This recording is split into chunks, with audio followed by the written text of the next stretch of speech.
Hi മക്കളെ, welcome to another episode of Edumus. ഇന്ന് നമ്മൾ ഡിസ്കസ് ചെയ്യുന്നത് ക്ലാസ് 6ന്റെ സോഷ്യൽ സ്റ്റഡീസ് ചാപ്റ്റർ 11 ആണ്. Let save our future. First തന്നെ നമുക്കൊരു കോൺവെർസേഷൻ ആണ് തന്നിട്ടുള്ളത്. Good morning, are you fine? You were told to open a bank account. Did you do that? Teacher, I did. Others should open an account as soon as possible. Will you? അപ്പോൾ teacher ഈ കുട്ടികളോട് ഒരു bank account open ചെയ്യാൻ പറഞ്ഞിട്ടുണ്ടായിരുന്നു. അപ്പോൾ അത് ചെയ്തോ എന്നാണ് ചോദിക്കുന്നത്. Have you listened to the conversation between the teacher and the children? What are they talking about? They are talking about opening a bank account. ഒരു ബാങ്ക് അക്കൗണ്ട് ഓപ്പൺ ചെയ്യുന്നതിനെ കുറിച്ചാണ് അവർ സംസാരിക്കുന്നത്. Do you all have bank accounts? Let's examine about banks and bank accounts. What's a bank? അപ്പോൾ ഇനി നമ്മൾ ബാങ്കിനെ കുറിച്ചും bank അക്കൗണ്ടുകളെ കുറിച്ചൊക്കെയാണ് സംസാരിക്കാൻ പോകുന്നത്. നിങ്ങൾക്ക് എല്ലാവർക്കും ബാങ്ക് അക്കൗണ്ട് ഉണ്ടോ? What are the documents needed to open a bank account? ഒരു ബാങ്ക് അക്കൗണ്ട് ഓപ്പൺ ചെയ്യാൻ വേണ്ടി എന്തെല്ലാം ഡോക്യുമെന്റ്സ് ആണ് ആവശ്യം? നോർമലി ഒരു ബാങ്ക് അക്കൗണ്ട് ഓപ്പൺ ചെയ്യാൻ വേണ്ടി Aadhaar card, PAN card and photo, ഇത് മൂന്നെണ്ണമാണ് ആവശ്യമുള്ളത്. ഇനി banks are financial institutions that accept money from the public as a deposit and provide loans to those in need following certain criteria. അപ്പോൾ ചില criteria നിയമവ്യവസ്ഥകൾ വെച്ചിട്ട് നമുക്ക് പണം ഡിപ്പോസിറ്റ് ചെയ്യാം, അതായത് നിക്ഷേപിക്കാനും അതുപോലെ അവരിൽ നിന്ന് നമുക്ക് ലോൺ എടുക്കാനും സാധിക്കും.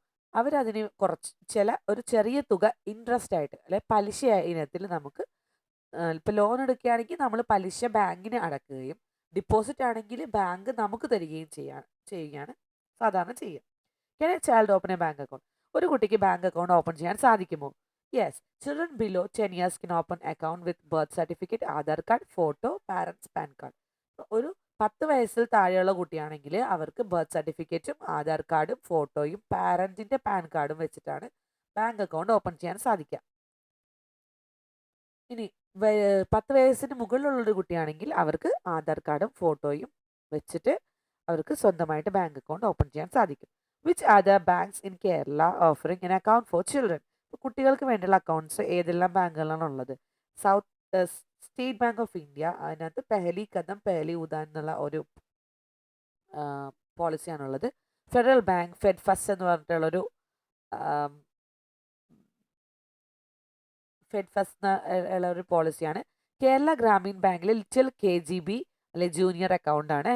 HDFC, സൗത്ത് ഇന്ത്യൻ ബാങ്ക്, ഈ ബാങ്കുകളിലൊക്കെ നമുക്ക് കുട്ടികൾക്ക് അക്കൗണ്ട് ഓപ്പൺ ചെയ്യാൻ സാധിക്കും. Let see how banks in their present form came into being. ഇപ്പോൾ മുൻകാലങ്ങളിൽ സ്വാതന്ത്ര്യം കിട്ടുന്നതിന് മുന്നുള്ള വർഷങ്ങളിൽ ഒരു ബാങ്ക് ഓപ്പൺ ആകുന്നതിന്, ഇന്ത്യയിൽ ഒരു ബാങ്ക് തുടങ്ങുന്നതിന് മുമ്പ് എങ്ങനെയായിരുന്നു എന്ന് നോക്കാം. What led to the emergence of money lenders? ഇപ്പോൾ മണി ലെൻഡേഴ്സ്, പണം കടം കൊടുക്കുന്ന ആളുകൾ, അവർ എങ്ങനെയാണ് ഉണ്ടായെന്ന് നോക്കാം. The individuals lending the surplus money to the needy lead to the emergence of local money lenders. As the number of people who needed loan increase, the money lenders had to find more money. അപ്പോൾ കൂടുതൽ പൈസ ഉള്ള ആൾക്കാർ എന്ത് ചെയ്യും? പൈസ ആവശ്യമുള്ള ആളുകൾക്ക് പണം കടം കൊടുക്കാൻ തുടങ്ങി. ഈ കടം കൊടുക്കുമ്പോൾ ആ കടം കൊടുത്തതിൻ്റെ കൂടെ കുറച്ച് എമൗണ്ട് കൂടുതലാണ് ഇവർ റിട്ടേൺ ചെയ്യുന്നത്, തിരിച്ചു കൊടുക്കുന്നത്. അപ്പം അങ്ങനെയാണ് മണി ലെൻഡിങ് വരുന്നത്. As the number of people who needed loans increase, അപ്പോൾ പൈസയുടെ ആവശ്യക്കാർ കൂടിയതനുസരിച്ചിട്ട് ഈ മണി ലെൻഡേഴ്സിന് കൂടുതൽ പൈസ കണ്ടെത്തേണ്ട ആവശ്യമായിട്ട് വന്നു. Four this they started accepting deposit. അപ്പോൾ ഇങ്ങനെ കൂടുതൽ പൈസ ഇവർക്ക് ആവശ്യമായിട്ട് വന്നപ്പോൾ അവരെന്ത് ചെയ്തു? കൂടുതൽ പൈസ കയ്യിലുള്ള ആൾക്കാരുടെ സർപ്ലസ് മണി, അതായത് ചിലവിനുള്ളതിൽ കൂടുതൽ പൈസ ആവശ്യമുള്ള ആൾക്കാർക്ക് അത് സേവിങ്സ് ആയിട്ട് ഇവരുടെ കയ്യിൽ ഡെപ്പോസിറ്റ് ആയിട്ട് കൊടുക്കാനുള്ള ഒരു സംവിധാനം ഇവർ കൊണ്ടുവന്നു. ഡെപ്പോസിറ്റ് കൊടുക്കാനുള്ള സംവിധാനം, അതായത് എൻ്റെ കയ്യിൽ കൂടുതൽ പൈസ ഉണ്ടെങ്കിൽ ഞാനിപ്പോൾ വേറൊരാൾക്ക് ആ പൈസ സൂക്ഷിക്കാൻ വേണ്ടി ഏൽപ്പിക്കുന്നു. ഈ പൈസ അയാൾ സൂക്ഷിക്കുന്നതിൻ്റെ ഒപ്പം തന്നെ ഞാനത് തിരിച്ച് വാങ്ങിക്കുമ്പോൾ എനിക്ക് അതിൻ്റെ ഇൻട്രസ്റ്റും കൂടി തരാൻ തുടങ്ങി, അതായത് ഒരു കുറച്ച് എമൗണ്ട് പലിശയും കൂടി തരാൻ തുടങ്ങി. For this they started accepting deposit. This lead to the formation of financial institution. അങ്ങനെയാണ് സാമ്പത്തിക ഇടപാടുകൾ നടത്തുന്ന കേന്ദ്രങ്ങൾ ഉണ്ടായത്. The ability to repay the loan and reliability were criteria for lending money by this institution. അപ്പോൾ ഇവരെങ്ങനെയാണ് കടം കൊടുക്കാറുള്ളത്? ഒരു വ്യക്തിക്ക് അതിനാവശ്യമായിട്ടുള്ള വരുമാനം ഉണ്ടോ എന്ന് നോക്കുക. ഇപ്പോൾ കടം കൊടുത്താൽ തന്നെ ആ തിരിച്ചടക്കാനുള്ള വരുമാനം ഉണ്ടോ എന്ന് നോക്കുക. അതല്ലെങ്കിൽ അയാളുടെ കയ്യിൽ എന്തെങ്കിലും റിലയബിലിറ്റി, എന്തെങ്കിലും വസ്തുവകകൾ ഉണ്ടോ എന്ന് നോക്കുക. അതൊക്കെ ഉണ്ടെങ്കിലാണ് ഇവർ കടം കൊടുക്കുക. When the acceptance of deposits and lending loan increase excessively, individuals were unable to perform this functions themselves. അപ്പോൾ ഒരാൾ ഒറ്റയ്ക്ക് ഇങ്ങനെ മണി പലിശയ്ക്ക് പൈസ കൊടുക്കുക എന്ന ഏർപ്പാടായിരുന്നു ആദ്യം ഉണ്ടായിരുന്നത് മുൻകാലങ്ങളിൽ. കുറേ ആളുകൾക്ക് ഇതുപോലെ പൈസ കടം കൊടുക്കേണ്ടി വരികയും അവരുടെയൊക്കെ ലോൺ എമൗണ്ട് കറക്റ്റായിട്ട് ഇയാൾക്ക് നോക്കാൻ പറ്റാതെയൊക്കെ വന്നപ്പോഴത്തേക്കും ഇയാൾ എന്ത് ചെയ്തു, ഇത് കൂടുതൽ പേരെ ഇയാൾ ജോലിക്ക് വെച്ചിട്ട് അതൊരു ഇൻസ്റ്റിറ്റ്യൂഷൻ, അതൊരു സ്ഥാപനമാക്കി മാറ്റി. This pave way for the paved way for the rise of financial institutions including banks. അങ്ങനെയാണ് സ്വന്തമായിട്ട് ഇത് ചെയ്യാൻ സാധിക്കാത്തതുകൊണ്ട് വേറൊരു പണിക്കാരെ വെച്ചു, ജോലിക്കാരെ വെക്കാൻ തുടങ്ങി. അങ്ങനെ ജോലിക്കാരെ വെച്ചപ്പോഴത്തേക്ക് അതൊരു ഇൻസ്റ്റിറ്റ്യൂഷനായിട്ട് മാറി, അതൊരു വ്യവസായ സ്ഥാപനമായിട്ട് മാറി. ഇനി what is money? Anything that is accepted in exchange for goods and service can generally be called money. ഇപ്പം ഏതെങ്കിലും ഒരു സേവനത്തിനോ അല്ലെങ്കിൽ ഒരു സാധനത്തിനോ തിരിച്ചു കൊടുക്കുന്ന ഒരു പ്രതിഫലമാണ് മണി, പൈസ. Money helps to determine the value of goods and service and facilities their exchange. അപ്പോൾ പൈസയാണ് എല്ലാത്തിനെയും മൂല്യം നിർണ്ണയിക്കുന്നത്, വാല്യൂ മൂല്യം നിർണ്ണയിക്കുന്നത് പൈസയായി മാറി. ഇനി ബാങ്കുകൾ എന്താ നോക്കുക. The word bank in English is derive from the word banca in Italian and banque in French. ഇപ്പം ബാങ്ക എന്ന ഇറ്റാലിയൻ വാക്കിൽ നിന്നും ബാങ്ക്യൂ എന്ന ഫ്രഞ്ച് വാക്കിൽ നിന്നുമാണ് ബാങ്ക് എന്ന ഇംഗ്ലീഷ് വാക്ക് ഉത്ഭവിച്ചത്. Both words means bench. അപ്പം ഈ രണ്ട് വാക്കിൻ്റെ അർത്ഥം ബെഞ്ച് എന്നാണ്. In the past, merchants used to lend money in the streets in Italy, accepting gold and silver in return. They used to conduct transactions sitting on a bench where coins were placed. അപ്പോൾ ഈ bench എങ്ങനെയാണ് bank ആയി മാറിയെന്ന് വെച്ചിട്ടുണ്ടെങ്കിൽ, ബാങ്ക അല്ലെങ്കിൽ ബാങ്ക്യൂ എന്ന വേർഡിൻ്റെ meaning bench എന്നാണ്. അപ്പോൾ ഈ ബെഞ്ചിലിരുന്നിട്ടാണ് ഈ മണി ലെൻഡേഴ്സ് പൈസ കടം കൊടുത്തിരുന്നത്. അവരവിടെ ഇരിക്കുകയും ഈ കടം വാങ്ങാൻ വരുന്ന ആളുടെ കയ്യിൽ നിന്ന് സ്വർണ്ണ നാണയങ്ങളോ വെള്ളി നാണയങ്ങളോ വെള്ളി ആഭരണങ്ങളോ സ്വർണ്ണ ആഭരണങ്ങളോ ഒക്കെ വാങ്ങിക്കും. എന്നിട്ടാണ് ഈ പൈസ കടം കൊടുക്കുന്നത്. അപ്പോൾ ഇതെല്ലാം വെക്കുന്നത് ഒരു ബെഞ്ചിൻ്റെ മീതെയാണ്. അങ്ങനെയാണ് ആ ബെഞ്ചിനെ കോയിനുകൾ വെച്ചിരുന്ന ആ ബെഞ്ച് ആണ് പിന്നീട് ബാങ്കായി മാറിയത്. Let's see what are the changes that took place in economic activities when the local financial institution developed into banks. അപ്പോൾ ഇതിൻ്റെ ഒരു ക്വസ്റ്റ്യൻ വന്നു കഴിഞ്ഞാൽ എന്തെല്ലാം ചേഞ്ചസ് ആണ്, എന്തെങ്കിലും മാറ്റങ്ങളാണ് നമ്മുടെ സാമ്പത്തിക വ്യവസ്ഥയിൽ ഉണ്ടായത് എന്നുള്ളൊരു ചോദ്യം വന്നാൽ ഈ 3 പോയിന്റ്സ് ആണ് എഴുതേണ്ടത്. More people started getting loans, the level of exploitation decrease. അതായത് ചൂഷണം കുറഞ്ഞു. ഇവർക്ക് തോന്നിയ പൈസയാണ് പലിശയായിട്ട് വാങ്ങിച്ചുകൊണ്ടിരുന്നത്. ഈ മണി ലെൻഡേഴ്സ്, കടം കൊടുക്കുന്ന പലിശക്കാരുണ്ടല്ലോ, അവർക്ക് തോന്നിയ പൈസ പലിശയൊക്കെ വാങ്ങിക്കും. ഇന്നത്തെ പലിശ നിരക്കായിരിക്കില്ല നാളെ ഉണ്ടാവുന്നത്. അപ്പം അങ്ങനെ അവർ ചൂഷണം ചെയ്യാൻ തുടങ്ങി, പൈസ ചൂഷണം ചെയ്യാൻ തുടങ്ങി ഈ കടം വാങ്ങുന്ന ആൾക്കാരെ. അപ്പോൾ അത് കുറക്കാൻ സാധിച്ചു. പിന്നെ കൂടുതൽ ആളുകൾക്ക് കടം വാങ്ങിക്കാൻ സാധിച്ചു, ലോൺ എടുക്കാൻ സാധിക്കുന്നുണ്ട്. Habits of savings increased among people. അത് മാത്രമല്ല, സേവ് ചെയ്ത് വെക്കുക, സൂക്ഷിച്ചു വെക്കുക, മോർ ആയിട്ടുള്ള അവരുടെ സർപ്ലസ് ആയിട്ടുള്ള പൈസ സമ്പാദ്യമായിട്ട് സൂക്ഷിക്കാനുള്ളൊരു ബോധം, ഒരു habit ആളുകൾക്കുണ്ടായി. A new banking system began in India with the arrival of English East Indian Company. ഇപ്പോൾ ഇംഗ്ലീഷ് ഈസ്റ്റ് ഇന്ത്യൻ കമ്പനിയുടെ വരവോടെയാണ് ഇന്ത്യയിൽ ഒരു ബാങ്കിങ് സിസ്റ്റം ഉണ്ടായത്. The bank of Hindustan establish in 1770 was the first bank in India. First bank ചോദിച്ചാൽ bank of Hindustan 1770, ഇയറും ബാങ്കിൻ്റെ പേരും പഠിക്കുക. The first bank in Kerala was Nedungadi bank establish in 1899 with its headquarters at Kozhikode. അപ്പോൾ കോഴിക്കോടിലുള്ള നെടുങ്കാണ്ടി ബാങ്കാണ് കേരളത്തിലെ ആദ്യത്തെ bank in 1899.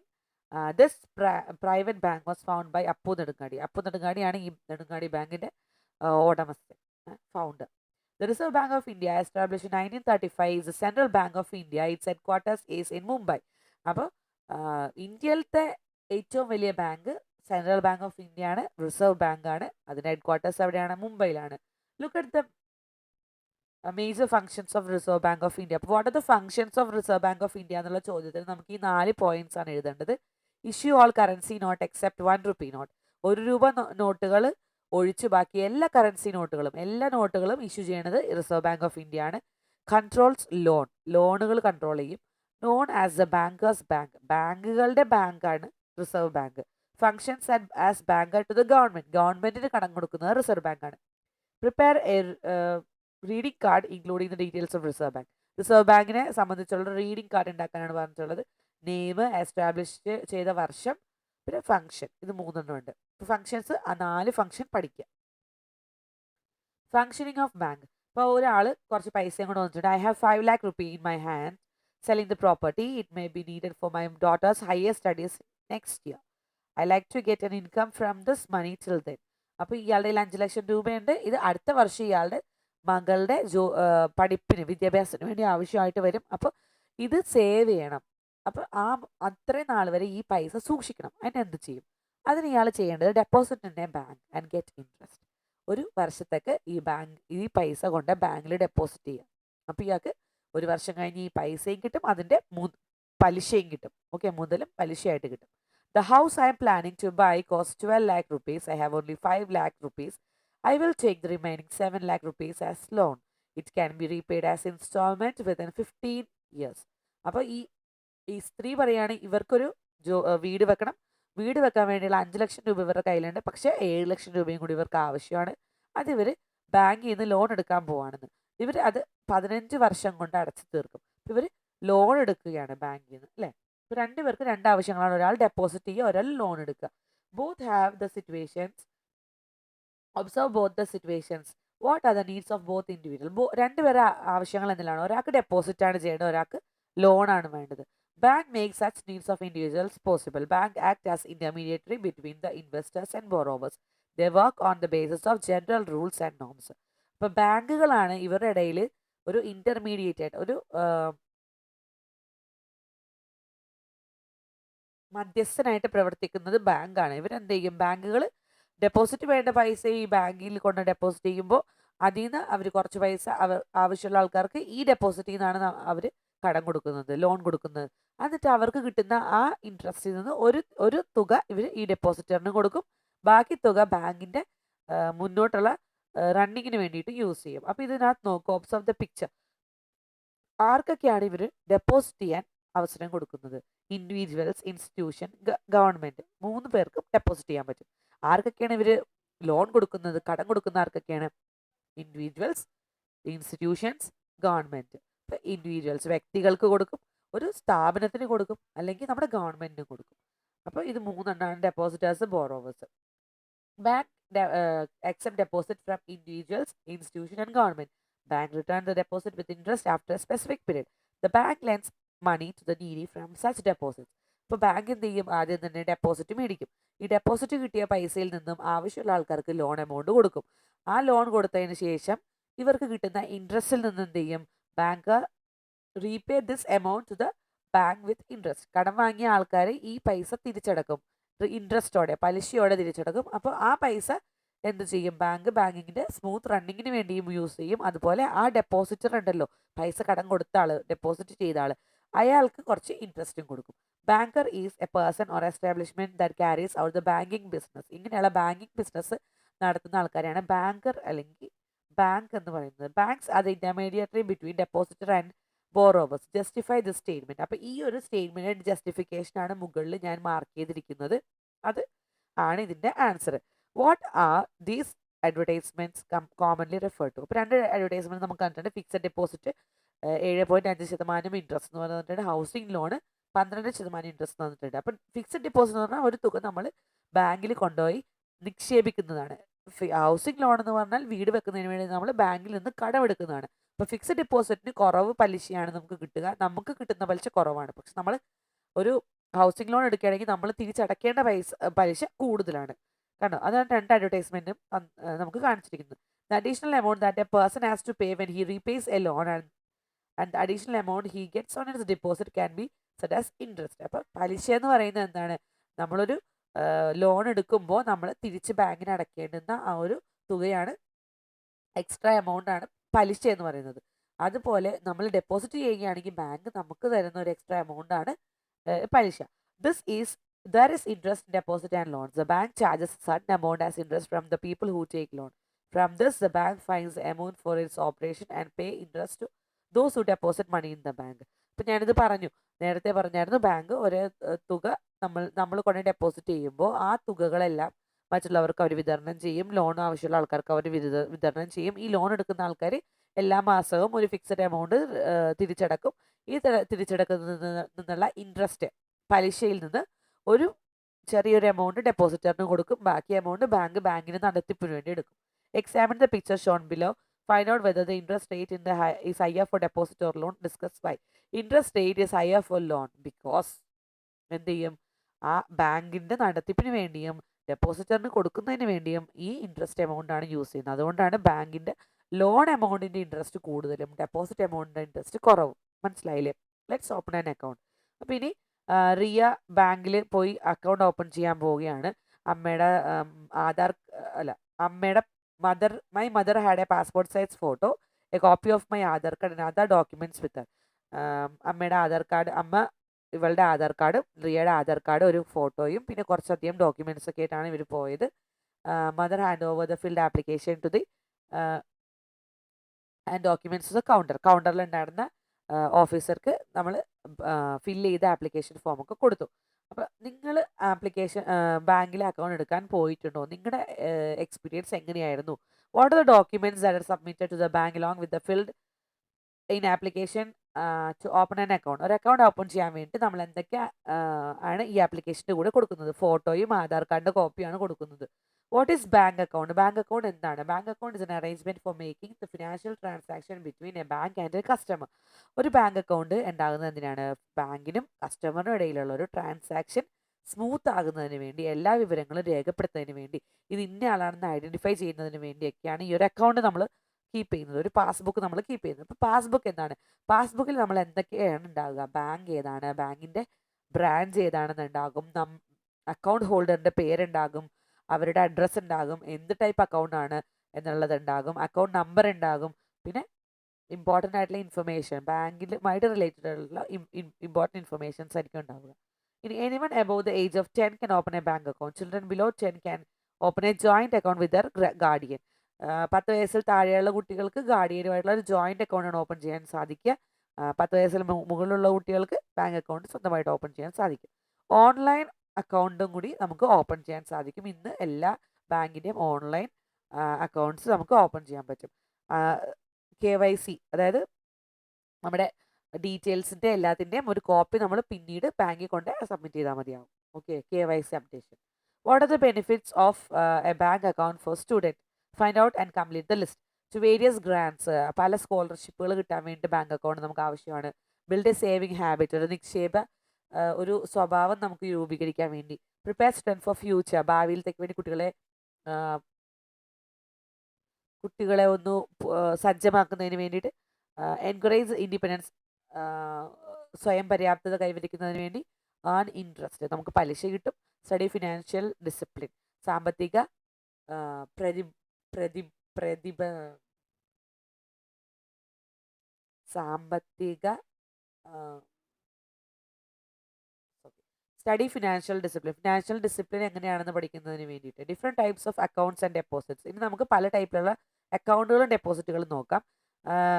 Teacher, in Riyas passbook there is Riyas photo only but there are 2 photos in my passbook, mine and mother's. Why is it so?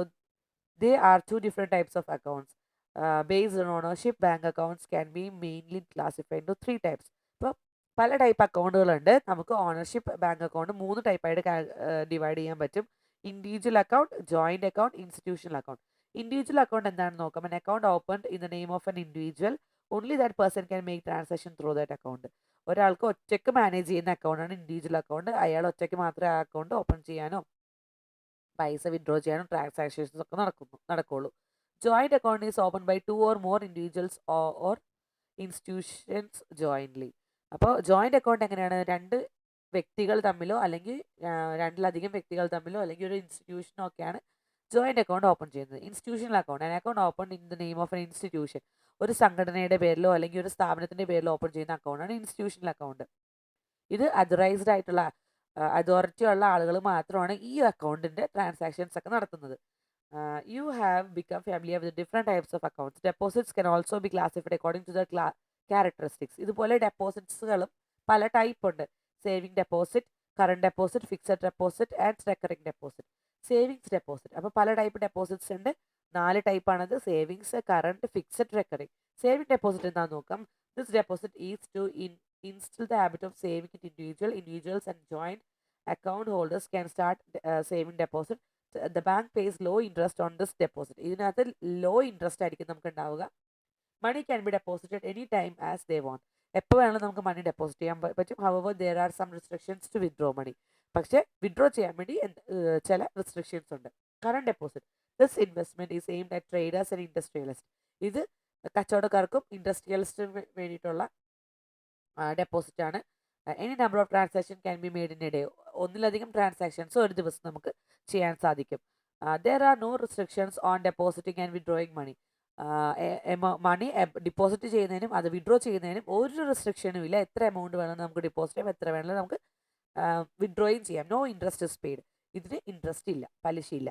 This is an account where the deposit is made only once and but is withdrawn with an interest after a certain period of time. Fixed ഡിപ്പോസിറ്റിനകത്ത് നമ്മൾ ഒരു തുക ഒരു ദിവസം കൊണ്ട് നമ്മൾ deposit ചെയ്യുന്നു, at a time നമ്മൾ ഡെപ്പോസിറ്റ് ചെയ്യുന്നു. അത് ഒരു പ്രത്യേക കാലയളവ് കഴിഞ്ഞാൽ മാത്രമേ നമുക്കത് വിത്ഡ്രോ ചെയ്യാൻ സാധിക്കുള്ളൂ. അങ്ങനെ വിത്ഡ്രോ ചെയ്യുമ്പോൾ നമുക്ക് അതിൻ്റെ കൂടെ ഒരു ഫിക്സഡ് എമൗണ്ട് ഓഫ് ഇൻട്രസ്റ്റും കിട്ടും, നമുക്ക് പലിശയും കിട്ടും. ഹൈ ഇൻട്രസ്റ്റ് ആണ് fixed ഡിപ്പോസിറ്റുകൾക്കുള്ളത്. Recurring deposit, this is another type form of fixed deposit. A fixed amount is deposited in this account at regular intervals. ഇനി റെക്കറിംഗ് ഡിപ്പോസിറ്റ് എന്ന് പറഞ്ഞാൽ നമ്മൾ ഒരു പ്രത്യേക എമൗണ്ട്, മേ ബി ഒരു 500 റുപ്പീസ് ഓർ 1000 റുപ്പീസ് നമ്മൾ എല്ലാ മാസവും അല്ലെങ്കിൽ എല്ലാ ആഴ്ചയും നമ്മൾ അടച്ചുകൊണ്ടിരിക്കുക for a fixed period of time. May be ഒരു 1 ഇയർ അല്ലെങ്കിൽ ഒരു 12 മന്ത്സ് അല്ലെങ്കിൽ 11 മന്ത്സ് അല്ലെങ്കിൽ 1.5 ഇയേഴ്സ്. അങ്ങനെ നമ്മൾ ഒരു ഫിക്സഡ് ഇയർ വരെ, ഒരു ഫിക്സഡ് പീരീഡ് വരെ നമ്മൾ ഈ സെയിം എമൗണ്ട് ഈ ഫിക്സഡ് ഇൻ്റർവെല്ലിൽ ഒരാഴ്ച അല്ലെങ്കിൽ ഒരു മാസത്തെ ഇൻ്റർവെല്ലിൽ നമ്മൾ സെയിം ആയിട്ട് അടച്ചുകൊണ്ടിരിക്കുക. അതിനുശേഷം ഈ ഒരു ടെന്നർ പൂർത്തിയാകുമ്പോൾ അല്ലെങ്കിൽ ഈ ഒരു ഫിക്സഡ് സ്പെസിഫിക് പീരീഡ് ഒരു കാലയളവ് പൂർത്തിയാകുമ്പോൾ നമ്മളത് വിത്ഡ്രോ ചെയ്യാം. അതിനകത്ത് നമുക്ക് ഹൈ ഇൻട്രസ്റ്റ് ആയിരിക്കും ഉണ്ടാവുക. Okay, the amount can be withdrawn only after a maturity period. Maturity period അതായത് ഈ ഫിക്സ് ചെയ്തിരിക്കുന്ന ഒരു വർഷം അല്ലെങ്കിൽ 11 മാസം അല്ലെങ്കിൽ 1.5 വർഷം കഴിഞ്ഞാൽ മാത്രമേ നമുക്കത് വിത്ഡ്രോ ചെയ്യാൻ പറ്റുള്ളൂ. അങ്ങനെ വിത്ഡ്രോ ചെയ്യുമ്പോൾ നമുക്കൊരു ഹൈ എമൗണ്ട് ഓഫ് ഇൻട്രസ്റ്റും കിട്ടും. ഇനി നമുക്ക് let's complete the worksheet. Deposit, tenure, interest and withdrawal.